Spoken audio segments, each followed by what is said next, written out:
Hello viewers, स्वागत है आप सभी का मेरे यूट्यूब चैनल स्कूल ट्यूशन गुरुजी में। बच्चों, हम कर रहे थे आपका चैप्टर या अध्याय इलेक्ट्रिसिटी या विद्युत। और आज हम इसमें पढ़ने वाले हैं बच्चों रेसिस्टेंस इन सीरीज, यानी श्रृंखला में प्रतिरोधक। तो चलिए बच्चों, बिना टाइम वेस्ट के शुरू करते हैं अपने टॉपिक को।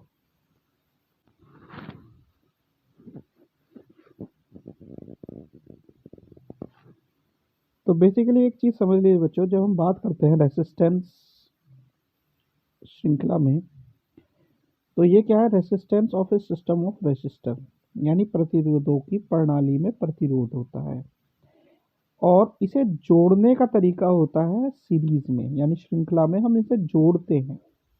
इसी वजह से हम कहते हैं resistance in series.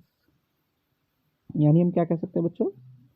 Resistors are said to be in series combination when they are connected end to end, यानी जब प्रतिरोधक एक सिरे से दूसरे सिरे तक जुड़े हों तो उन्हें श्रृंखला संयोजन में कहा जाता है। यानी सीधे सीधे, जैसे कि यहाँ पे दिख रहा है, एक सिरा दूसरे सिरे से जुड़ा हुआ है बच्चों। तो ये क्या है बच्चों? आपका ये है आपका श्रृंखला संयोजन।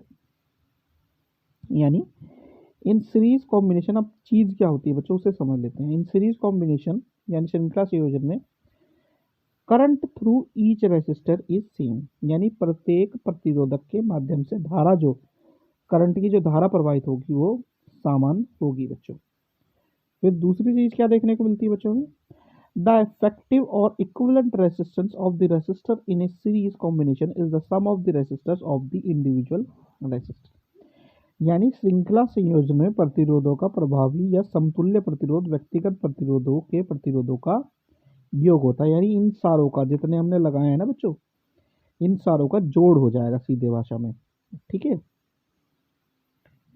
अब इसे मैथमेटिकली अगर समझना हो तो V is equal to V1 V2 V3, यानी पहली जगह वोल्टेज कितना हो? V1, दूसरे में V2, तीसरे में V3। अब V इज इक्वल टू क्या होता है बच्चों? IR, है ना। तो हमने रेसिस्टेंस में कितना रेसिस्टेंस दिया? R is equal to R1 R2 R3, जैसे कि जोड़ दिया हमने। तो IR, V is equal to IR, और V1 is equal to I plus R1 plus R2 plus I R3। ठीक है बच्चों, क्योंकि करंट तो यहाँ पे समान है, तो ये वाला हमारा फॉर्मूला बन जाएगा। ठीक है।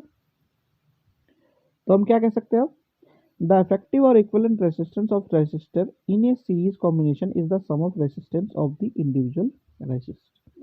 यानी श्रृंखला संयोजन में प्रतिरोधों का प्रभावी तथा समतुल्य प्रतिरोध व्यक्तिगत प्रतिरोधों के प्रतिरोध का योग है।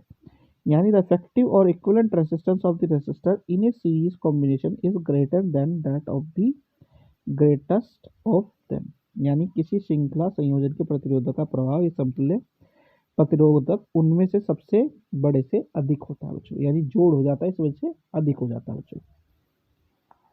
अगर शॉर्ट में आप समझना चाहें बच्चों, तो हमने क्या लिया? पूरे के पूरे V को, पूरे के पूरे जो हमने V लिया, वोल्टेज लिया, उसे V कर दिया। हर रेसिस्टेंस के पास V1 हमने वोल्टेज रखा, R1 उसका रेसिस्टेंस हो गया, पूरे को हमने R नाम दे दिया। ठीक है। अब RS नाम दे दिया क्योंकि इस सीरीज में हमने जोड़ा हुआ। तो पहले बार में V1 R1 हो गया, दूसरे वाले में V2 R2 हो गया, तीसरे वाले में V3 R3 हो गया। अब ओम्स लॉ के हिसाब से V इज इक्वल टू होता है IR। R S से हम डिनोट कर रहे हैं क्योंकि यहाँ पे सीरीज में हमने रेजिस्टेंस जोड़े हैं। तो अब ये कितना हो गया? पूरा पूरा IRS is equal to IR1 plus IR2 plus IR3, क्योंकि यहाँ पे RS बराबर R1 R2 R3 का जोड़ होगा यहाँ पे, क्योंकि क्या हो रहा है बच्चों?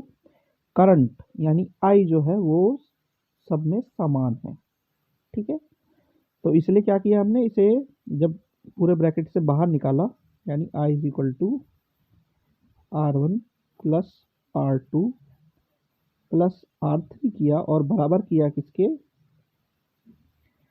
IRS के। तो I और I कैंसिल हो गया, हमारा RS बराबर R1 R2 और R3 हमारा रह गया बच्चों। ठीक है। तो ये है किसकी चीज़ के बारे में, आपके रेसिस्टेंस ऑफ सीरीज के बारे में। तो ये वाला टॉपिक यहीं कंप्लीट होता है बच्चों। आशा करता हूँ आपको वीडियो अच्छी लगी होगी। Thank you.